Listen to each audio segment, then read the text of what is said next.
गांव में fashion show. शहर की फैशन डिजाइनर रितु की शादी गांव के जमींदार शेर सिंह से हो जाती है, लेकिन शहरी कामकाजी रितु का गांव में मन नहीं लगता। क्या सासू माँ, ये गांव में तो कुछ नहीं है, मेरा दिल ही नहीं लगता यहाँ, क्या करूँ मैं? अरे बेटा, जहाँ पति का कारोबार बीवी तो वही अच्छी लगती है ना। अब हम लोग इतने पैसे वाले हैं कि गांव में मेरे बेटे लायक लड़की ही नहीं मिली। अरे माँ, मैं तो ये बोल रही हूँ कि क्या करूँ जिससे मेरा थोड़ा दिल लगे। अरे बेटा, मैं भी शहर की थी, यहाँ आकर मैंने गांव में स्कूल खोल लिया। बच्चों को पढ़ाती थी तो मन लग जाता था। तू भी कुछ देख ले जिससे गांव की बहू बेटियों का भला हो जाए और तेरे जमींदार ससुर जी का नाम भी हो जाए। रितु क्या करती? फैशन डिजाइनिंग वाले कपड़ों को गांव की औरतों पर कैसे ट्राई करती। लेकिन एक दिन, अरे क्या बात है डार्लिंग, बड़ी जल्दी उठ गई। और ये हाथ में फेविकॉल और कागज, कहाँ जा रही हो? मैंने सोच लिया है कि मैं अपना फैशन बुटीक खोलूंगी।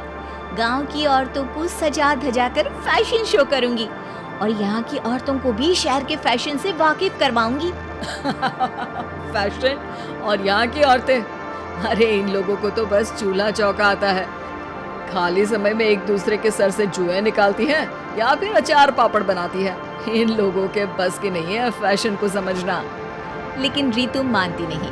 वो पूरे गांव में पोस्टर चिपका देती है कि किसी को भी नए डिजाइन के कपड़े पहनने का शौक है तो जल्दी जमींदार की बहू से मिले। लेकिन रितु की दुकान में 2 दिनों तक तो कोई आता ही नहीं। पर एक दिन, अरे कमला, क्या हुआ? क्या देख रही हो? ये पुतला देख रहा है दीदी। क्या दिख रहा है इसमें ऐसा? अब देखो तो दीदी, ये पुतला मेरे जैसा ही है ना, पतला दुबला लंबा, बस मैं काली और ये गोरा।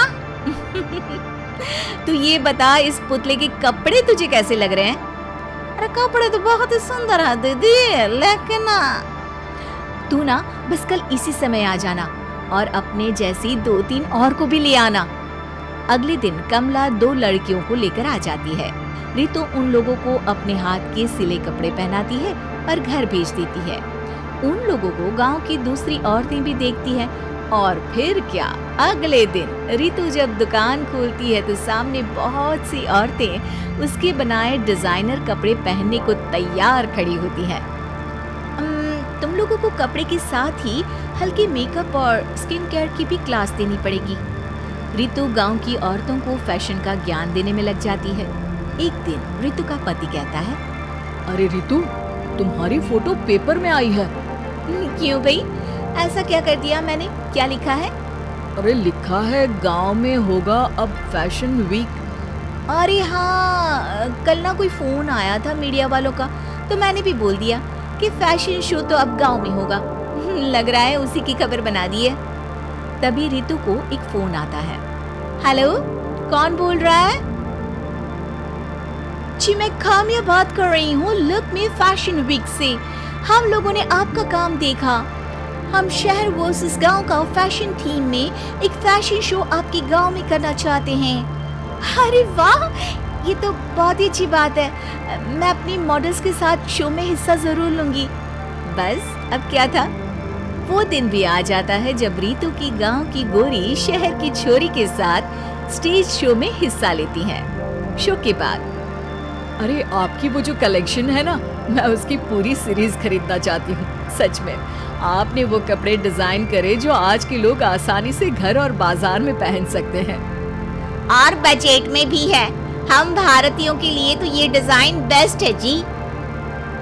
वैसे आपने क्या सोचकर ये कपड़े बनाए और आप इसे कितना आगे और लेकर जाना चाहती हैं? औरतें और फैशन एक दूसरे के पर्यायवाची है। तो ये किसने कहा कि गांव की औरतों को डिजाइनर कपड़े पहनने का हक नहीं? मेरा मानना है कि शौक सभी औरतों में होता है। जरूरत है तो बस उसे जगाने की। उनके हिसाब और बजट के कपड़ों की जो मैंने बनाए और सबको पसंद भी आए। अब रितु का गांव हर जगह प्रसिद्ध है, ना सिर्फ रितु के लिए बल्कि वहाँ की औरतों की फैशन के लिए भी।